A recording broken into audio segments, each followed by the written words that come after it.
jambo hilo la usalama wa nchi yetu na raia wake na mali zake na rasilimali zake ni wajibu wa kila Mtanzania mmoja mmoja. Na mimi niwaambieni ndugu zangu wa Nyamongo, amani na usalama wa Nyamongo, mnufaika wa kwanza ni ninyi wenyewe wakazi wa Nyamongo. Na hivyo hivyo madhara ya kuvunjika kwa amani, uhalifu, fujo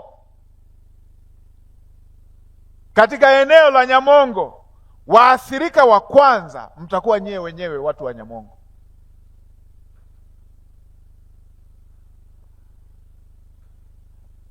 Ikivunjika amani hapa, waathirika wa kwanza ni nyewe wenyewe wa Nyamongo, na pakiwa na amani, mnufaika wa kwanza wa amani ni nyewe wenyewe wa Nyamongo. Kwa hiyo hili tukubaliane, kila mmoja wetu kutimiza wajibu wa swala la kulinda amani kama tunda ambalo mnufaika wake ni kila mmoja wetu. Niliwahi kusema nilipopita kule maeneo mengine, nikawaambia wengine wanaangaliaga shule, wanaangalia barabara, wengine wanaangalia haya mambo. Haya si mali za serikali, ndio maana zinaitwa ni mali za umma, ni mali yako mwenyewe. Na hata kujengwa kwake barabara hizi tunazoongelea, mimi nimekuwa hazina pale, nimeanzia kuwa mchumi Benki Kuu ya Tanzania, nimekuwa naibu waziri, nimekuwa waziri wa fedha. Hakuna fedha inayoitwa ya serikali. Fedha yote ambayo inatekeleza miradi hii ya maendeleo ni kodi, walipa kodi ni Watanzania. Shule ni mali yenu, barabara ni mali yenu, hospitali ni mali yenu, ndio maana zinaitwa za umma.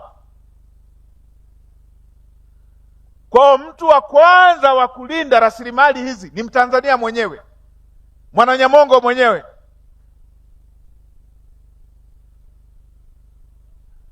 Pasiwepo na sababu yeyote ile ambayo itakufanya ama kwa kukusudia ama kwa kudanganywa ukashiriki kwenye kuiwasha moto nchi yako wewe mwenyewe. Zamani sisi kule tulikuwa tunaambiwa kule Iramba kwamba jamaa, sijui hii tuliitoa Mara, kwamba watu walikuwa wanaenda kuchunga, wanapanga jioni kwamba tukifika tu twende tukawafundisha adabu wake zetu. Jamaa likifika lenzake linapiga ngozi tu puu, yeye anapiga kikweli mke wake. Jamaa kesho yake anaona wenzake yako shambani analima, wa kwake anauguza. Iwe kwa kudanganywa ama kwa kukusudi, usifikie hatua ya kuwasha moto nchi yako wewe mwenyewe.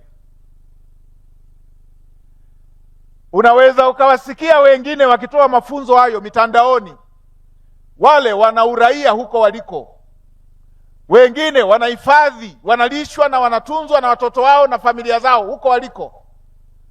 Sisi wengine hatuna nchi nyingine, ni hii. Na hata zikawepo tofauti, ziwe za aina yeyote ile, za mtazamo wa jambo lolote lile, hazitoshelezi kutufanya tuchome moto nchi yetu. Vijana wa leo tutawaambia haya mengine nyinyi hamjayajua sana. Zamani tulikuwa tunalalia vitanda vina kunguni. Ilikuwa kunguni wakituchosha sana, hatuchomi moto nyumba nzima. Tunawasha moto, tunamwagilizia kwenye kitanda, kunguni unaendelea kulala. Ama sijui vidudu gani viingie kwenye gala. Hatuchomi moto gala wala nyumba. Tena wengine tunaweka majivu tu.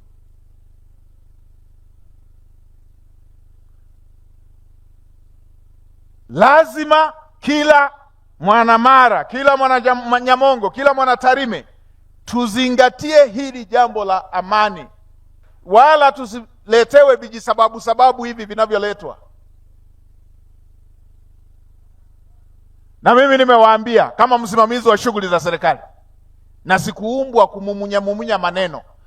Wale wanaosema kwenye magrupu ya WhatsApp, wanatuma na vipeperushi, peleka pale, wanalipa na vijana, wamewaweka na wengine wanawalipa. Wasitumie magrupu ya WhatsApp kusema tukutane pale, waje wenyewe watangulie mbele tuwaone.